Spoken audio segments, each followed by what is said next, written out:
He ordered a plain bride. Quiet. No complications. What stepped off that stagecoach was none of those things, and before the month was out, she would save his land, his life, and the part of him he had given up on entirely.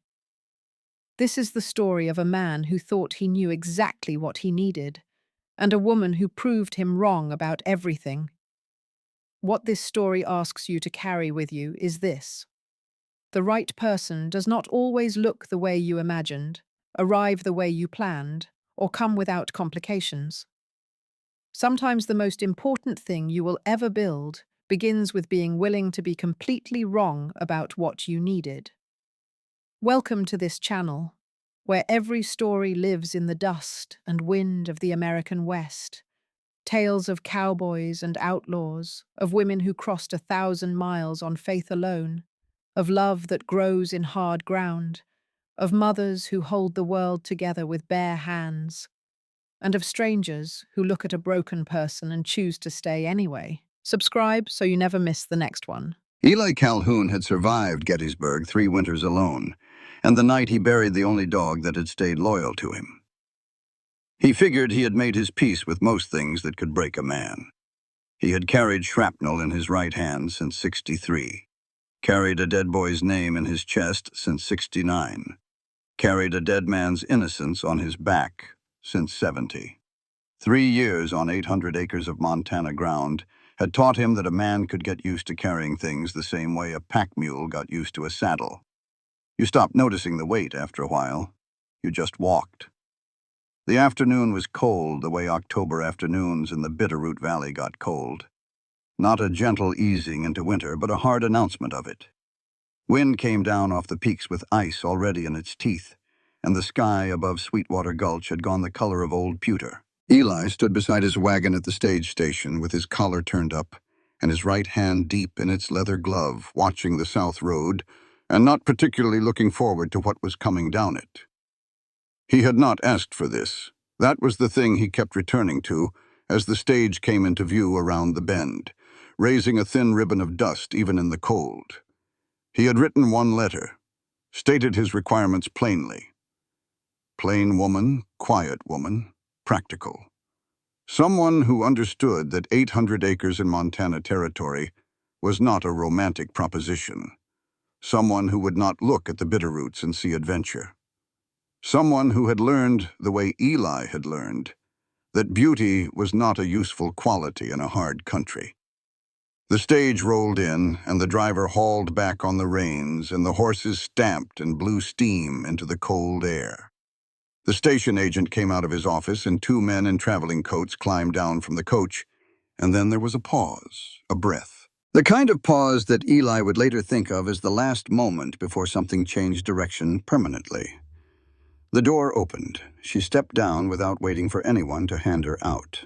She carried her own bag, a leather satchel that looked well used and heavy, and she set it on the ground beside her and straightened up and looked directly at Eli Calhoun, with gray eyes the color of the sky above the Bitterroots before a serious storm.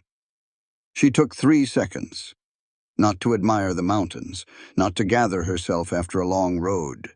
3 seconds to look at him the way a physician looks at a patient who has just walked through the door and not yet said a word, reading his posture, reading the glove on his right hand that he wore regardless of weather, reading whatever was written in his face that he thought he had learned to keep off it. Then she said, "You are Calhoun. I can see you are not expecting me. That is all right. I need work. You need someone. We can be practical about it." Eli did not say anything. He was a man who had faced down armed men in the street and kept his voice level, a man who had delivered hard verdicts without flinching, a man who had stood at a small grave in the October cold and not made a sound. He did not say anything because for the first time since the war, a person had looked through him instead of at him. Straight through to whatever he kept behind the part of himself he showed the world. He was not wrecked by her looks, though she was not what he had asked for in that regard either. He was wrecked by the fact that she already knew something about him and she had just walked off a stagecoach. "There has been some kind of mistake," he said finally. "Has there?" It was not a question. "I wrote specific requirements to the broker." She picked up her bag. "I am Nora Voss. I am a widow from St. Louis. I have run a civilian infirmary, managed accounts for a medical practice, and I can keep a ledger that actually balances. I have also never complained about hard work in my life and do not intend to start." She looked at him steadily. "What were your requirements exactly?" He told her. Plain, quiet, practical. No complications. Something moved across her face that was not quite amusement and not quite offense. Something harder to name. "Which of those things," she said, "do I appear to lack?" He did not have an answer for that. The station agent was watching from the doorway. The two traveling men had moved away toward the saloon, but were looking back. Eli picked up her bag before he consciously decided to and carried it to the wagon, and she climbed up onto the seat without assistance and sat straight-backed, looking at the road ahead. They drove in silence for the first mile. "Your north pasture," she said. "The drainage on the east side will cause you problems if you have not already addressed it." He looked at her. "You can tell that from a wagon." "I can tell that from the angle of the land and the way the grass has gone yellow along that low line. Water sits there." She kept looking at the road. "It is not complicated. It is just observation." He drove. She observed. The bitterroots went purple in the fading light. That evening, after a supper eaten mostly in silence, Eli sat at his desk and pulled out the broker's confirmation letter and read it through twice. The name Nora Voss did not appear anywhere in it. The broker had confirmed a woman named Margaret Ellis, 41 years old, a farmer's widow from Hannibal. Whoever had put Nora Voss on that stage, it was not the broker. Someone else had arranged her passage. Someone who knew where they were sending her and why. Eli folded the letter and sat in the dark for a long time, listening to the wind work at the shutters and wondering what exactly had just walked through his door. First morning, Eli woke before dawn the way he always did, and lay still for a moment doing what he had not expected to do, listening for sounds from the other side of the cabin. He told himself it was a reasonable precaution with a stranger in the house. He did not examine that reasoning too closely. She was already up. He could hear the fire being built in the kitchen, the careful, efficient sounds of someone who had done this work before and did not waste motion doing it. He dressed and came out and found her at the table with her medical bag open, restitching the worn seam along the bottom flap with surgical thread and a curved needle that was not the kind of needle a housekeeper would own. He filled the coffee pot and set it on the iron and said nothing about the needle. After breakfast, he walked her across the property the way you walked any new hand across a spread, showing the pastures and the creek and the barn and the fence lines. She asked questions. Not the questions a woman asking to understand her domestic duties would ask. Questions about the water table and the cattle rotation and how many head he was running and what his losses had looked like the previous 2 winters. 60 head through to spring, he said. Lost 11 last February. Creek froze over at the north crossing and I could not get water to them for 4 days. She nodded as though filing this. You need a secondary water source on the north side. Something that does not depend on the creek staying open. She looked at the terrain. There is groundwater up that rise. I would stake my professional opinion on it. Your professional opinion, he said. I read land the way I read patients. Both of them tell you what they need if you pay attention. The glove came off involuntarily when a fence post jammed against the heel of his right palm, catching him off guard on the ice-hard ground. He pulled his hand back too fast. She saw it, the twisted line of the knuckles, the way the fingers did not quite close right. She did not say anything, did not ask, did not offer the careful sympathy that he had learned to dread from people who meant well. She looked away and moved on to the next post. That bothered him more than if she had made a fuss. That afternoon, the youngest Webb boy, a 10-year-old named Billy, who had more nerve than common sense, came off his horse badly on the frozen ground and broke his wrist clean.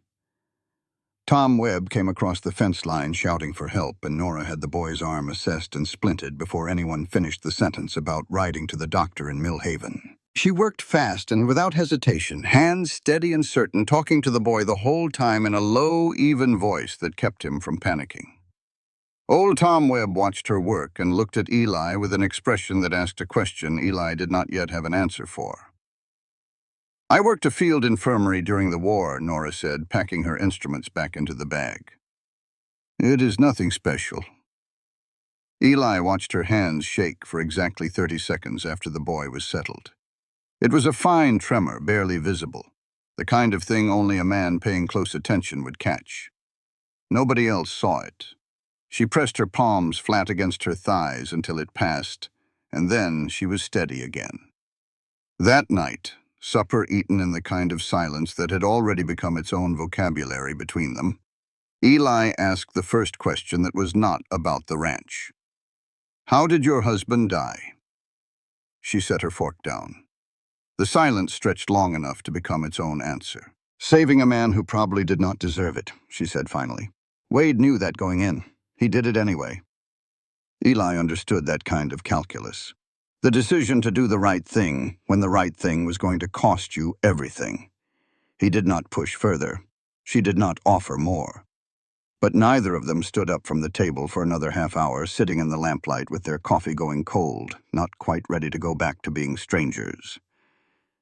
Later that night, checking the north fence line by lantern light the way he did every evening out of a habit he had carried since Thomas died, and he had no one left to come home to, Eli found hoofprints in the frozen mud along the boundary. Not cattle, not one of his horses. Shod horses, well kept, the kind that belonged to men who had money. 2 sets, recent enough that the mud had not yet frozen back solid around the impressions. He crouched over them in the dark and held the lantern low, and thought about the way Nora Voss had said it at the station. "I need work. Not I want a new life. Not I am looking for something better. Work. Like a woman who needed a specific place to stop moving long enough to accomplish something specific." He did not know yet what that something was, but those hoofprints told him clearly that somebody else did. He stood up and walked back to the cabin. Through the window, he could see the lamp still burning at the kitchen table. She was writing in a journal, her hand moving steady and unhurried across the page.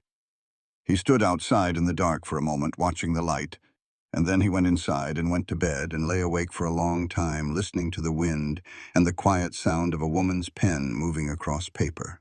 The first full week passed the way first weeks on a working ranch always pass, in a continuous present tense of physical labor that left little room for anything else. Nora proved herself useful in ways Eli had not anticipated, and in some ways that he had specifically tried not to think about. She managed the ranch ledgers with a precision that made 3 years of his own record-keeping look like guesswork. She identified a drainage problem on the east pasture that he had walked past 100 times without seeing. She did not complain about the cold or the isolation or the work. He kept his distance, polite, professional, careful. One evening, near the end of that first week, Eli stood at the fence line after dark, watching the western peaks, and Nora came out and stood a few feet away and said, "What color is that?" "Pardon?" "The mountains. That color. What do you call it?" He looked.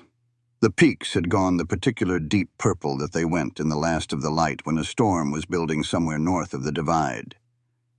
"That means weather in 2 days," he said. "Maybe less. The darker that purple runs, the closer the cold front is." She was quiet for a moment.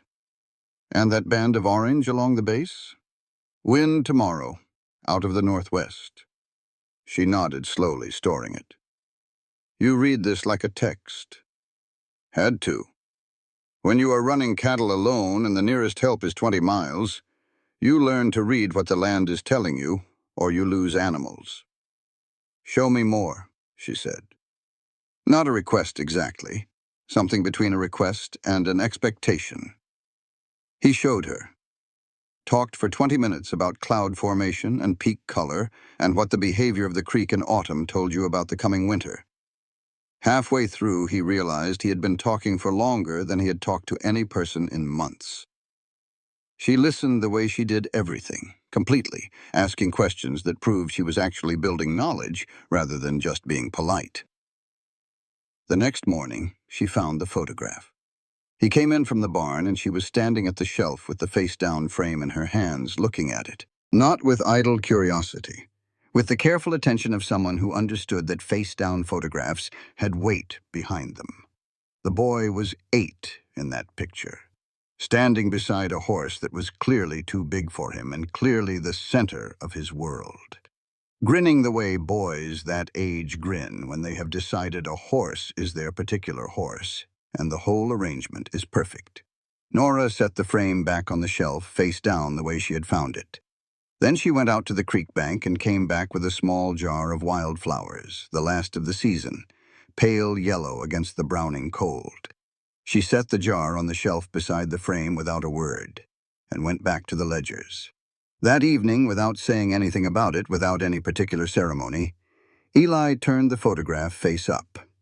2 days after that, Scene 3 arrived in the form of Eli coming in from the barn to find Nora at his desk with his land deed and survey papers spread across the surface. His jaw went tight. "Those are not yours to read." "No," she agreed, not looking up. "But this survey line is wrong." She set her finger on the map. "Your north boundary is marked 40 yards south of where your deed says it should be." Someone redrew it. He crossed the room and looked at what she was pointing to. She was right. He had walked that fence line 100 times and never thought to pull the deed out and compare it to the survey markers. "When was this filed?" he asked. 18 months ago?" She looked at him. "You did not file it." A long silence settled over the room. "Who did?" Eli said. Neither of them had the answer.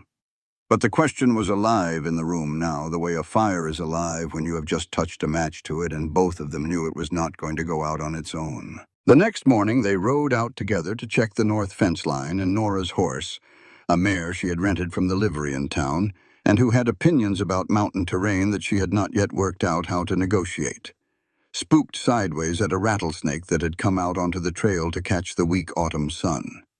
Nora went off hard to the left, too far to recover, and Eli was moving before he consciously decided to, cutting his horse across the gap and getting there just in time to catch her before she hit the frozen ground with her full weight. They ended up too close. His right arm around her shoulders, her hand gripping his coat, both of them slightly breathless from the sudden violence of it. The ground had just reminded them what it cost when things went wrong out here. He let go first, stepped back. "You all right?" "Yes." A beat. "Thank you." Nothing else was said. But something had shifted between them the way ground shifts after a freeze, a small movement that changed the surface of everything above it. Late that afternoon, Tom Webb rode over with a coil of extra rope he said he had left over from his spring fence project. He stayed for coffee and asked about Nora with what seemed like the natural, friendly curiosity of a man who had been a decent neighbor for 6 years. Where had she come from exactly? What had she done back east? How was she finding Montana? All reasonable questions, all the questions you would ask. Eli answered without suspicion. Webb was Tom Webb. He knew the man's children by name. Webb rode out in the early dark. Nora stood at the window watching him go. After a moment, she said quietly that Webb had asked an awful lot of questions for a man who had come over to drop off rope. Eli told her that was just Tom's way. She did not answer that. She went back to the ledgers. That night she sat on the porch step in the cold and watched the stars come out over the bitterroots. After a while, Eli came outside and stood beside her. Did not sit, did not speak. Just stood there in the dark with his shoulder near hers, both of them looking at the same stretch of cold black sky above the mountains. It was the first time since St. Louis that something in Nora's chest loosened, something that had been pulled tight for 3 solid years. She didn't have a name for it. She knew she could not afford to have it. She looked at the stars and was quiet, and did not move away from the warmth of the man standing beside her. 2 weeks in, and the work had found its rhythm. They moved around each other in the barn and the kitchen with the kind of efficiency that came from paying close attention to another person over time. Who took which task without discussion? Who needed what before they asked for it? Eli had started leaving the glove off when it was just the two of them working. He had not noticed he was doing it. Nora had noticed and had said nothing and had no intention of saying anything. The evening that changed everything began ordinarily enough. A small storm was rolling in off the mountains, and they were both inside by the fire, Nora with her medical journal open and Eli mending harness leather with his left hand because the right could not manage the awl properly anymore. After a long, comfortable silence, he said without preamble, the way a man says something he has been carrying long enough that it has worn a smooth spot and finally just slides out on its own. Boy in the photograph, Thomas, my son, died in '69. Yellow fever. Nora closed the journal. He was 8 years old, Eli continued, voice flat and even as a surveyed line. Good with horses. Better than me at that age, if I'm honest about it. Silence. I was away when it happened, tracking a man 2 counties over. Got back in time to bury him. I am sorry, Nora said. Do not be. I made the choices that put me 2 counties away. He set down the harness leather. That is what I carry. She looked at him for a long moment. Then she said, Wade died while I was in the next room, 30 feet away. I was the physician in that building, and I did not get there in time. She opened the journal again and looked at the page without reading it. So I understand the particular weight of carrying something that is not entirely yours to carry and doing it anyway. The fire burned lower. Neither of them moved to add wood. Neither of them left. The next morning the sky was clear and cold, and they rode out together to check the north pasture fence line, the same boundary line where Nora had spotted the survey discrepancy. Eli was showing her the physical markers, explaining where the line should run based on the original deed description. He was in the middle of a sentence when Nora said quietly, Rider coming. One man, coming fast from the south road. Professional seat, good horse. The kind of steady, purposeful approach that meant the man knew where he was going and had been going there for some time. He pulled up at the gate and looked at Nora with the specific quality of recognition that meant he had been looking for her before he arrived. Mrs. Voss? He tipped his hat with the gesture of a man who had manners and nothing warm behind them. Roy Pence. I do investigative work out of Helena. Judge Alderman sends his regards and requests that you come speak with him regarding the circumstances of your husband's death. A silence long enough to count heartbeats in. Nora's face did not change. I do not know a Judge Alderman. He knows you, ma'am. Wade Voss was involved in a property matter the judge has jurisdiction over. Would not take long. Then he can write a letter, Nora said, like a man with legitimate business. Pence looked at Eli, then back at Nora. Then he turned his horse with the unhurried certainty of a man who had done what he came to do and rode back down the south road. After his dust had settled, Eli looked at Nora. He was not here to ask questions, Eli said. No. He was here to see if you were here. She turned her horse back toward the cabin. Yes, Nora. She stopped. He looked at her straight. Whatever you brought with you to this ranch, it followed you here, which means it is here now. She held his eyes. I know I am sorry. Do not apologize, he said. Just tell me what it is. She did not answer, not yet. But she did not ride away either, and that told him something. Eli watched Pence's dust settle on the south road and felt something he had not felt since he last wore a badge. The specific cold certainty that a situation had already moved past the point where staying out of it was an option. He had not asked for this, had not asked for her. But she was here, and those hoofprints were back on the north fence line, and Roy Pence had ridden 3 days from Helena to look at a woman's face and confirm she was where someone thought she was. Eli had been in enough difficult situations to know when one had already started. This one had started before she stepped off the stage. 3 in the morning, and Nora came awake the way she had learned to come awake during the war, fast and completely, with no soft edge between sleep and full alertness. There was a sound from the barn, not livestock settling or wind working at the boards, something with intention in it. She took the small lantern from beside her bedroll and turned the wick low and went out. What she found in the barn was not what should have been there. Cal Hadley, youngest deputy in the territory, the man Eli had mentioned once with something close to brotherly pride in his voice, was lying in the hay against the back wall with a knife wound in his left side that had bled enough to tell her it had been there a while. He was conscious, barely. He grabbed her wrist the moment the lantern reached him. "Do not wake, Eli," he said. His voice was not much above a breath. "Not yet. There's a man in the marshal's office working for Cobb. I do not know which one." Then he passed out. She worked in near darkness. Lantern turned so low it barely justified the name. Cleaned the wound with what she had in her bag. The knife had missed the organs. More luck than anything else. She stitched it closed with the same surgical thread she used on everything and packed it and got water into him when he surfaced briefly, and then let him sleep.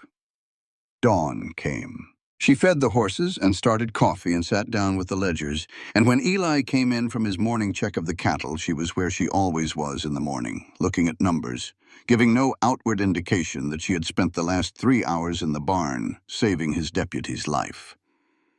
"You sleep?" Eli asked. "Enough." He poured coffee and looked at her. 3 full seconds of that steady, reading look. Nora. The way he said her name. Not Mrs. Voss. Just her name. Like it required something from him to say it. It almost undid her composure entirely.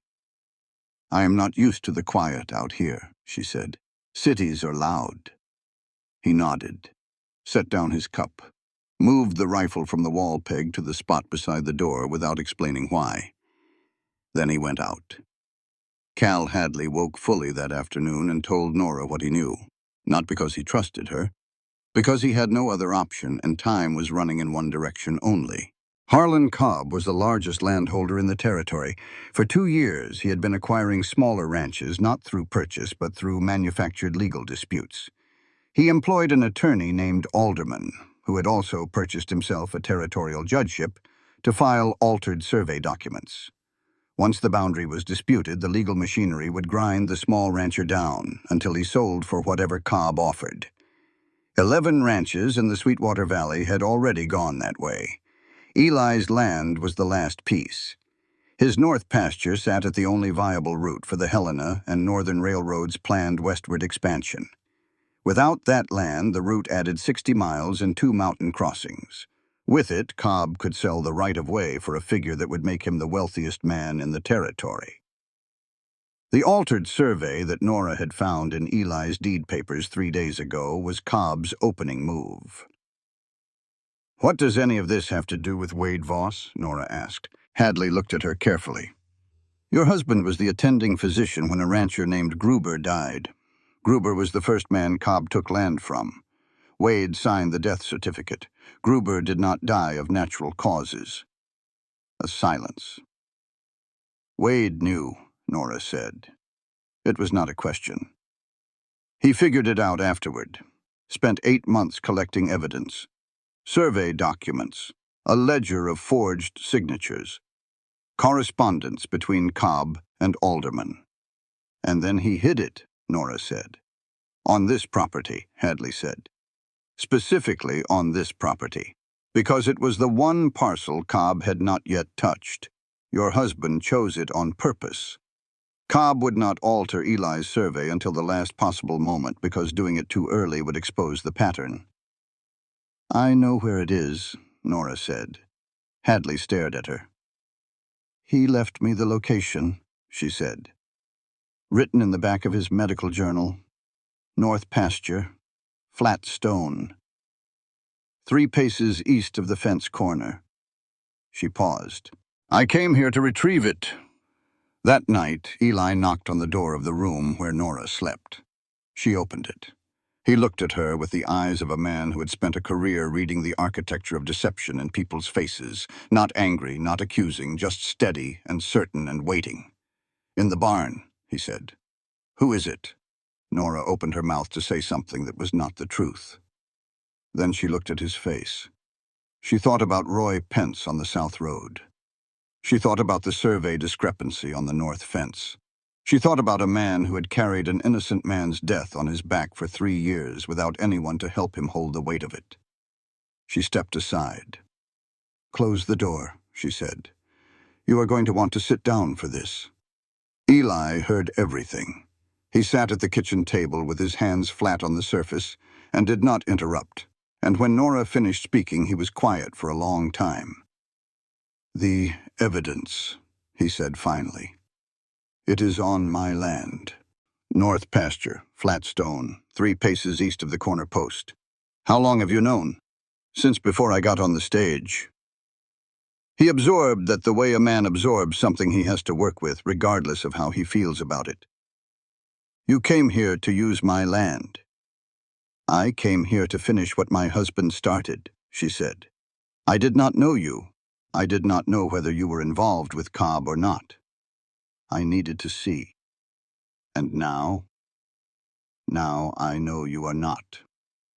He stood and went outside and stood in the dark for 15 minutes. She waited.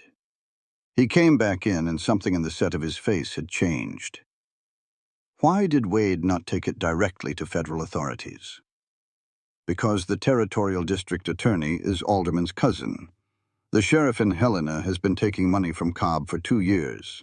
Wade spent 8 months trying to find someone he could trust and found almost no one. She paused. He trusted the land. He trusted that Cobb would not touch the one property he still needed to acquire, because altering it early would expose the pattern of what he was doing. "Your husband was smart." "He was trying to be," Nora said quietly. "He was trying to be good. Those are not always the same thing." The plan they worked out with Hadley the next morning was clean and workable.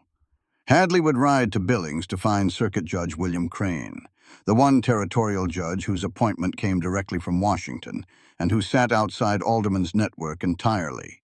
Eli and Nora would retrieve the evidence from the north pasture and secure it. Once Crane received Hadley's testimony, he could issue warrants that Cobb's local connections could not suppress. The next morning, Hadley's horse was still in the barn. His boots were still beside the barn door. He was gone. Eli read the sign in the frozen mud. Boot prints leading north to the fence line. And then nothing on the other side except 2 sets of those same well-shod horse tracks that had been showing up along the boundary for 2 weeks. "They took him," Eli said. "Or he ran," Nora said.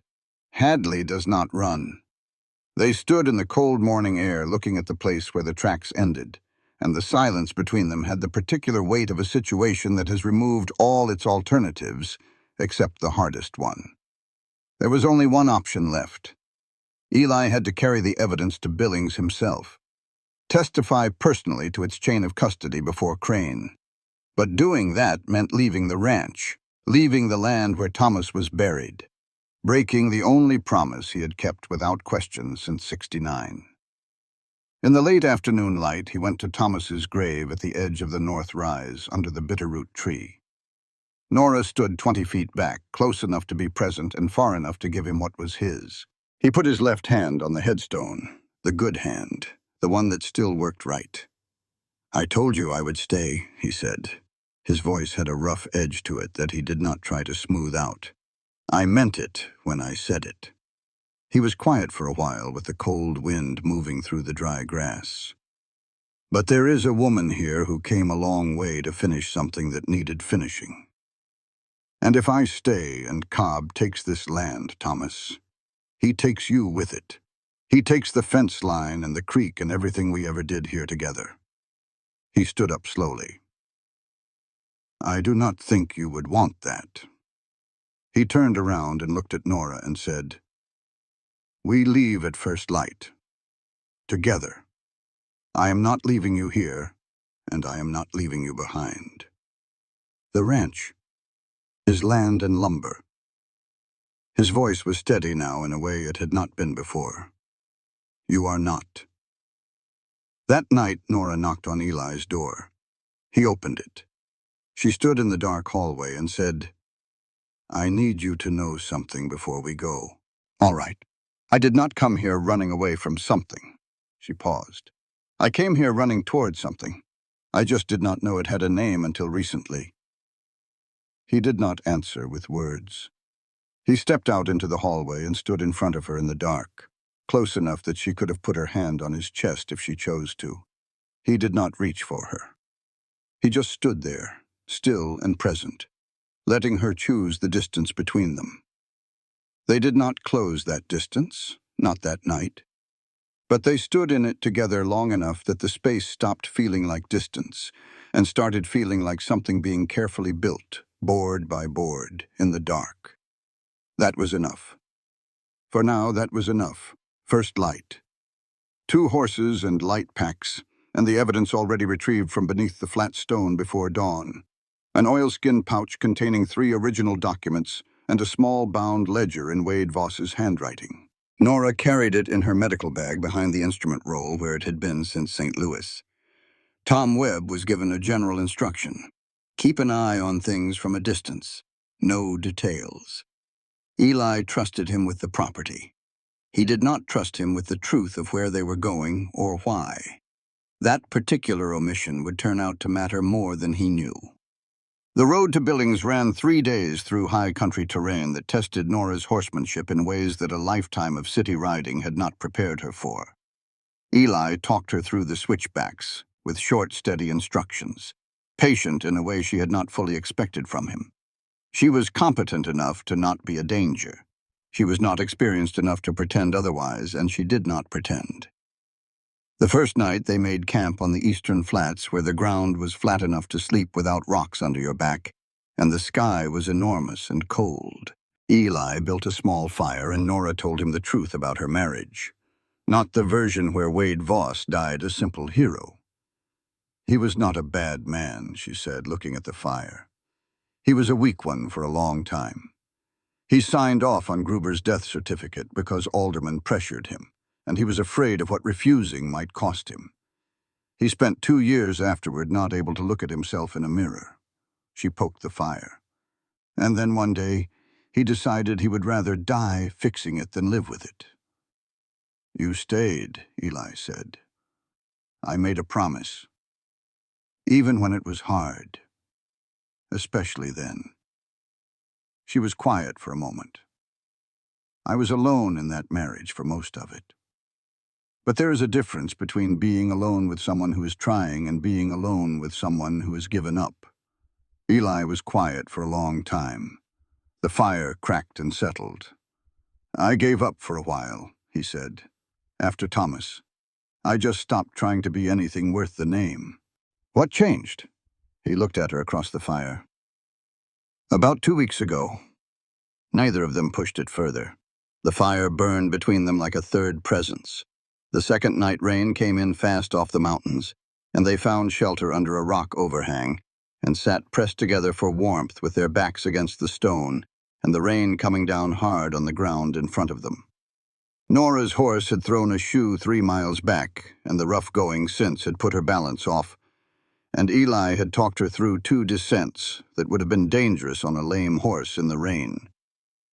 "You are not a natural rider," he said. "I am a city physician," she said. "I am outstanding at surgery and ledgers and absolutely unremarkable on a horse. You will get better." "Is that an offer?" He looked at her sidelong. "If we get out of this, yes." She took his right hand, the damaged one he had stopped hiding from her, and held it in both of hers. She examined it the way she would examine any injury, clinical and thorough, but then she did not put it down. "Still have sensation?" she asked. "Enough." "Enough for what?" "Enough for what matters." She looked up. He looked down. The rain came harder. Neither of them moved. 2 miles outside Billings on the 3rd afternoon, 3 riders came down off a ridge at a hard angle, cutting across their line with their rifles already clear of the scabbards. Roy Pence in front, 2 hired guns behind him, elevated and set. Mrs. Voss, Mr. Calhoun. Mr. Cobb would like those papers. Set them down and nobody gets hurt. Eli read the terrain in a quick scan. No clean angle. 3 men at height. His right hand was what it was. Nora said quietly, barely moving her lips. Left saddlebag, chloroform and cotton. I need 30 seconds and I need you to keep their eyes on your face. That is insane. I have done harder things in worse conditions. Start talking. Eli started talking. Slow and calm, hands visible, asking Pence about Cobb and about the deal and about what happened after, keeping his voice level and his eyes on Pence's face and giving nothing away. 28 seconds later, Pence's right-hand man made a sound and went sideways off his horse. Eli moved. 1 shot left-handed, slow by the standards of fast men, but placed exactly right at 30 feet in good light. The second man's rifle arm dropped. Pence ran. Then Eli went down. Not from a bullet, but from the lip of a rock shelf when the fight moved onto rough ground and he did not see the edge in time.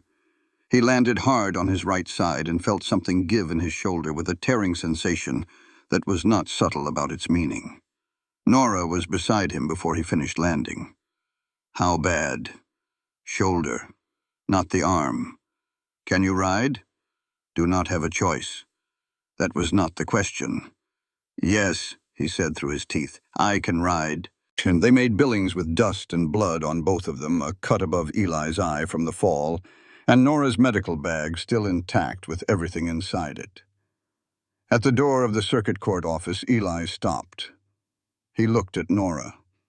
Dust in her hair, a tear in her riding coat, and she was looking at him exactly the way she had looked at him the day she stepped off the stage, straight through to whatever he kept behind the part of himself he showed the world. Except now he was not sure he was keeping much back at all. After this, he said, if you want to go east, back to St. Louis or anywhere, I understand it. She looked at him steadily. You keep saying that, she said, like you genuinely do not know the answer already. Circuit Judge William Crane was a lean, deliberate man who had been on the bench long enough to know the difference between evidence and theater. He read Wade Voss's ledger and the survey documents and the correspondence between Cobb and Alderman without comment, taking 2 full hours with it, reading some sections twice. Then he looked up. This is sufficient for arrest warrants on Cobb and Alderman both. What I need to make it hold at trial is a living witness who can testify to the chain of custody on this evidence. Deputy Cal Hadley, Eli said. He was taken from my property 2 nights ago. Crane nodded slowly. I know where Hadley is. He led them to a back room of the courthouse building. Cal Hadley sat in a chair against the far wall, pale and bandaged, but entirely alive. He had not been taken. He had broken free from the men tracking him and lost his horse in the process, and walked 20 miles to Billings in 36 hours, arriving 2 full days before Eli and Nora. I have been wondering what was keeping you, Hadley said. We got held up, Eli said. Hadley looked at the way they were standing. The small, unconscious proximity of 2 people who had stopped pretending distance was the natural default. I can see that, he said. With Hadley's testimony and Nora's evidence, the warrants were signed within the hour. Nora cleaned and properly set Eli's shoulder in the courthouse back room while the legal paperwork was being prepared. He sat still for it, which she noted internally was not something men usually managed without considerable complaint. You are better at being a patient than most, she said. Had practice, he said. Spent 4 months in a field hospital after Gettysburg. Learned to hold still. Did it help, being still? Kept me alive. He was quiet for a moment. Did not know what to do with alive for a good while after that. She tied off the bandage. Did not immediately move away. I think you are figuring it out, she said. As Crane's party was preparing to ride back to Sweetwater Gulch, a wire came in from the Millhaven telegraph office. Crane read it. His expression changed in the controlled way of a man who has learned to receive bad news without putting it all over his face. "Mr. Calhoun, who knew you were riding to Billings?" Eli went very still. "One person. Thomas Webb has been confirmed as an informant for Cobb's operation. 8 months. He provided information on neighboring ranchers' movements, finances, and legal vulnerabilities in exchange for a guarantee from Cobb not to target his own property, and a private arrangement regarding Webb's outstanding bank debt." The silence that followed was the kind that fills a room completely. Nora watched Eli's face go through something she had no word for. Not anger. Anger moves outward. This moved inward. The face of a man recalculating everything he thought he understood about his own judgment. Webb, who had been a decent neighbor for 6 years. Webb, who had brought rope over and sat at Eli's table and eaten his food. Webb, who had asked careful questions about Nora with the easy manner of a curious neighbor. "He needed the money," Eli said finally, voice like something stripped down to its essential surface. "Yes," Crane said. "I did not know he needed the money." "You could not have known," Nora said carefully. "I trusted him." "You did, and he chose wrong." She held his eyes. "Both of those things are true at the same time. Only one of them is about you." Riding out of Billings with Crane's party, Eli was quiet for the first 3 miles.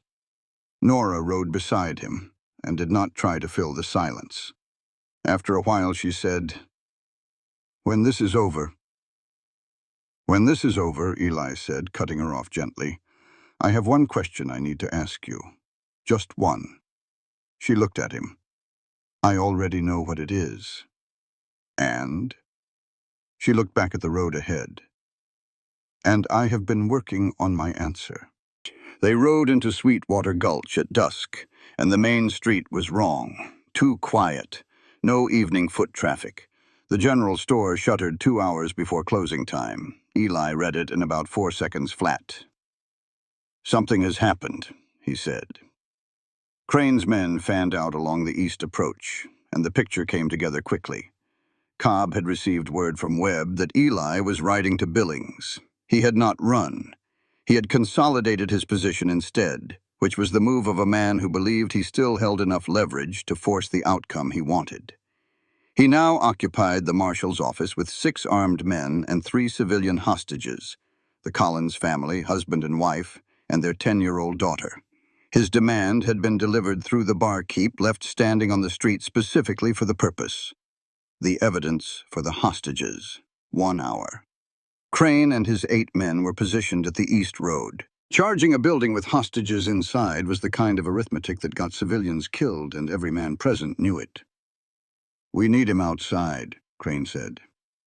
"I can get him outside," Eli said. "How?" "By walking up to his front door." Crane looked at him. "Your shoulder is functional." Nora looked at the map of the town she had drawn in her head during the week she had been there and said, "We do not need to fight him. We need him focused on one direction long enough for the hostages to move. Eli takes the front and holds Cobb's attention. Cal takes the alley to the back of the building. I go through the feed store. It shares a wall with the room where they are holding the Collins family." "You are not going through a wall into a room with armed men," Eli said. "I am going through a wall into a room with 3 civilians who need someone to tell them to get down and move fast when they hear the signal." She met his eyes. "That is medical work. That is mine." He looked at her for 3 seconds. "What is the signal?" "First shot." Eli walked into the center of Main Street alone in the long gold evening light. No gun visible. Just a man walking up the middle of the street toward the marshal's office like he had every right to be there, which technically he did. "Cobb." The man appeared on the porch of the marshal's office. Harlan Cobb was 60 years old and built like someone who had started hard and seen no reason to soften.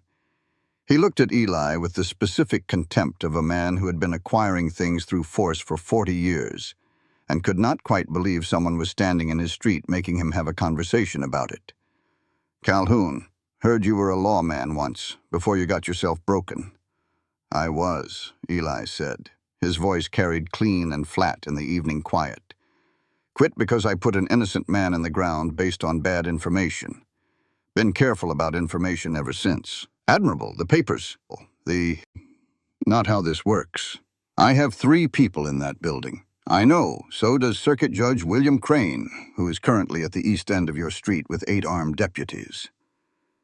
Something moved behind Cobb's eyes, the quick involuntary calculation of a man whose certainties have just shifted.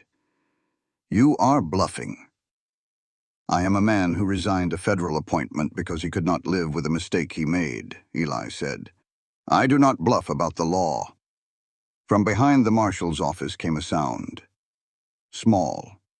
The creak of a door opening. Then Hadley's voice, clear and carrying the full weight of his office. "Territorial deputy, hands where I can see them." And then, from the alley beside the feed store, the sound of quick footsteps and a woman's low, urgent voice and the Collins girl starting to cry, which was the sound of the Collins family being outside and free. Cobb turned. That was the moment. Eli drew left-handed, slow by the standards of men who made their living by speed. But Cobb was not a fast man, and the range was 30 feet, and Eli Calhoun had been placing shots since before Harlan Cobb started buying his first judge. One shot. Cobb's gun hand. It was finished in the time it took to draw and release a breath. Eli found Webb at the north edge of town, walking his horse quietly toward the tree line the way a man walks when he's hoping nobody's looking in that direction. Eli rode up alongside and was quiet for a moment. Webb could not look at him. "I owed more than I could pay," Webb said. "Marion did not know. The children did not know. If Cobb took the property, I did not know what I would do." "You could have told me," Eli said. 6 years, Tom. You could have told me." Webb did not answer that. There was not an answer that fit. "You will testify," Eli said. "Everything you know about Cobb's operation, full and honest." "And after?" "After is for the county judge to decide." Eli turned his horse. "Not me."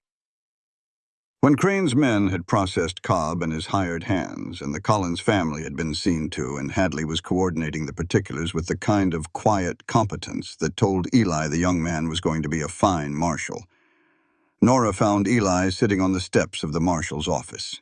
She sat down beside him without asking and opened her bag and began cleaning the laceration above his eye that he had apparently acquired at some point in the last half hour without mentioning it. "Hold still," she said. "I am still." "You are braced. That is not the same thing." He let himself unbrace. When she finished, she did not immediately put the cloth away, and Eli turned to look at her. This woman who had stepped off a stagecoach 3 weeks ago and had not yet stopped finding new ways to surprise him, and said, "I told you I had one question." "You did." "I am asking it now." Crane, walking past to give instructions to his deputies, glanced over at the 2 figures on the steps. The man with his arm in a sling, and the woman with her medical bag still across her body like she had been born wearing it. He had the distinct impression of a conversation that had been building for 3 weeks, arriving at its final line. He kept walking. Some things a man had no business interrupting. 3 weeks later, Sweetwater Gulch had settled back into itself the way a town does after something large has moved through it. Not the quiet of nothing happening, but the quieter, more serious kind that meant people were still sorting out what the last month had cost them and what it had given back. Harlan Cobb was remanded to the custody of the Montana Territorial Prison at Deer Lodge, pending trial on charges of land fraud, conspiracy, and criminal coercion. Judge Alderman was stripped of his territorial appointment and faced charges in the Territorial District Court on fraud and corruption counts. The forged survey documents were formally voided by Crane's order. 11 ranchers in the Sweetwater Valley received written legal confirmation of their original property boundaries. 2 of them rode out to Eli's place personally to tell him, which was not something those particular men did easily, and they stood on his porch with their hats in their hands and said what they had come to say, and he thanked them, and meant it. Thomas Webb testified before Crane for 4 hours and held nothing back. His account implicated 6 additional individuals in Cobb's network and provided the evidentiary foundation that made the prosecution solid. Crane, in consideration of Webb's full cooperation and the coercive nature of his involvement, recommended to the county court that Webb receive a suspended sentence contingent on full restitution through labor. Webb's bank debt was restructured through a county relief arrangement that 3 neighboring ranchers signed on to support. Eli was the first to sign. Webb came to Eli's porch the day the papers were filed. He stood there for a while trying to find words. Twice he started and twice he stopped. Eli said, "Come back when you figure out what you want to say. I will be here." Cal Hadley was appointed acting marshal of Sweetwater Gulch by Crane and accepted the position with the quiet seriousness of a young man who understood what it meant to be trusted with something after watching what happened when that trust was broken. On his first day in office, he rode to Eli's place to ask about a boundary dispute that had come up on the South Road. Eli told him what he thought. Then he told him to trust his own judgment. Hadley said that was easy advice from a man who had turned out to be right about everything. Eli said he had not always been right and left it at that. Roy Pence was caught at the Wyoming territorial line 3 days after Sweetwater. His testimony confirmed the full connection between Alderman and Cobb and provided the last element Crane needed for a complete case. The matter of Wade Voss's death was formally reopened as a coroner's inquiry. Wade would not be exonerated entirely. What he had done in signing Gruber's death certificate under pressure was wrong, and the record would reflect that honestly. But the inquiry would also document that he had spent the last year of his life working to correct that wrong at the cost of his own safety. That was the truth. Nora had decided she could live with the truth. On an early morning when the light was still thin and blue, Eli stood at Thomas's headstone on the north rise under the bitterroot tree. He thought he was alone. He was not, quite. After a moment, he heard Nora come up behind him, her footsteps familiar to him now, the particular pattern of how she moved across this ground that she had been learning one day at a time. She stopped a few feet back and waited. This was his. He set his left hand on the stone. "Did not keep my promise about staying," he said, voice quiet and rough at the edges. "Figured you would understand the reason." He was quiet for a while. "There is a woman here, Thomas. Came a long way to bring something that needed bringing." The roughness in his voice was not grief, or not only grief. "I think you would have liked her. She does not put up with much." He turned around. Nora was standing in the early light with her hands at her sides, and she did not pretend she had not heard. "I have that question," Eli said. "You already asked it on the marshal's steps," she said. "I asked it. You said you were working on your answer." "I had been." "And?" She walked forward until she was standing directly in front of him. "Eli Calhoun," she said. "I came to this ranch to retrieve evidence my dead husband hid on your land. I planned to stay 3 days and leave before you knew what I had taken." She held his eyes steady. "I am still here. You want to think about what that means? Or do you want me to say it plainly?" "Say it plainly," he said. "I am better with plain." "It means I am not going anywhere." She put her hand on his chest, flat and steady, over the place where his heart was. "It means yes. Whatever the question was, yes." The wedding was not a ceremony anyone would write home to describe. That was exactly right for them. Mid-November, cold enough to see breath in the air, the afternoon sky that particular hard blue of Montana autumn. Crane was still in the territory finishing the legal particulars of the Cobb case and agreed to perform the civil ceremony. Hadley stood with Eli. The Collins family came. Webb stood at the back of the small gathering, and nobody asked him to leave. Eli had thought about what he would say at some length. He had concluded that he was not a man who improved his meaning by multiplying his words. When the moment came, he looked at Nora and said, "I told you the day you arrived that there had been a mistake." "You did," she said. "I was right. I just had the direction wrong." He stopped there. Nora did not cry. She smiled, not the careful, measured expression she had worn when she stepped off the stage in October, but something that started somewhere behind her eyes and arrived at her face without asking permission. Eli had seen it maybe 4 times since she arrived. He intended to spend considerable effort generating the conditions for seeing it again as regularly as possible for as long as the territory gave him. "I came here running," she said. "Turns out I was running in the right direction." Crane said the legal words. They both meant what they said. 6 months later, May, with the Bitterroots still carrying snow on their highest peaks and the north pasture gone green in a way that made the whole surveying business seem like it had happened to different people in a different season. Eli was replacing fence posts on the east line when he heard Nora call from the cabin. Just his name. Nothing urgent in it. He set down the post and walked back. She was at the kitchen table with a note from the physician in Billings. She held it out. He took it, read it again. He set it on the table. He went outside.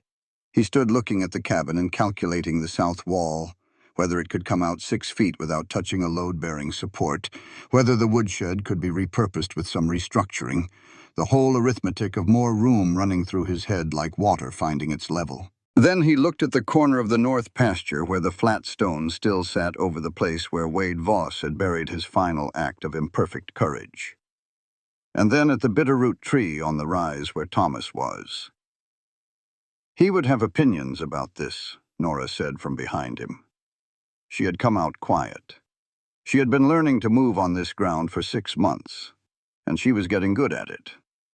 "Strong ones," Eli said.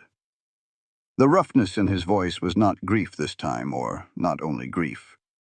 It was the sound of a man who was feeling more than he had words for, and had stopped being embarrassed by that. He would want to name her. "Her," Nora said. Eli turned. She was watching him with the expression he had come to know as the one that meant she was letting him catch up without making him feel slow for it. "You already know?" "I am a physician," she said. "I have known for 2 weeks." He looked at her. Then at the land around them, the green north pasture and the repaired fence line and the cabin that was going to need a new wall before October. Then he closed the distance between them, which he no longer needed a reason to do, and held her the way a man holds something whose full value he has finally, completely understood. "What are we going to name her?" he asked. "I have some thoughts," Nora said. "Of course you do." She laughed. He felt it against his chest like something warming a cold room. That evening they sat on the porch step in the last of the spring light, shoulder to shoulder, watching the shadows go long across the north pasture. Eli looked at Nora beside him, this woman who had stepped off a stagecoach in October with a medical bag full of evidence and no intention of staying, who had read his survey lines and set flowers beside a face-down photograph, and stood in a gunfight to move 3 civilians to safety, and sat on a marshal's office step and let him ask his one question. He said it quietly, the way a man says something he has been carrying for a while and has finally decided to set down in the light where it can be properly looked at. "Lord, that cannot be my wife." Nora looked at him. "Why not?" "Because I asked for plain and quiet, and no complications. And?" He shook his head slowly. The corner of his mouth did something that had not been in his habits a year ago. "And I was wrong about what I needed." She took his right hand, the damaged one, the one he used to keep hidden in leather regardless of weather, and held it in both of hers in the last of the spring evening light. "You were," she said. "You figured it out, though." "Took me a minute." "You are forgiven." The sun went behind the bitterroots. The north pasture held its green. Somewhere past the tree line, the creek ran the way it had run for 1,000 years, steady and cold, and indifferent to the affairs of men, except that it kept them alive. Inside the cabin, the photograph of Thomas sat face up on the shelf where it had been for 6 months, beside a small jar of wildflowers replaced every few days by a woman who had never known that boy, and had understood him anyway. This was what had been built here, not by one person holding on in the dark, by two people who had chosen each other every day, especially the hard ones. This content was carefully researched, developed, and manually edited by our team to deliver meaningful stories with valuable life lessons. Every narrative is crafted to entertain, inspire, and empower our audience. We believe that great stories can change lives, and we are committed to bringing you content that matters. Thank you for being part of our community.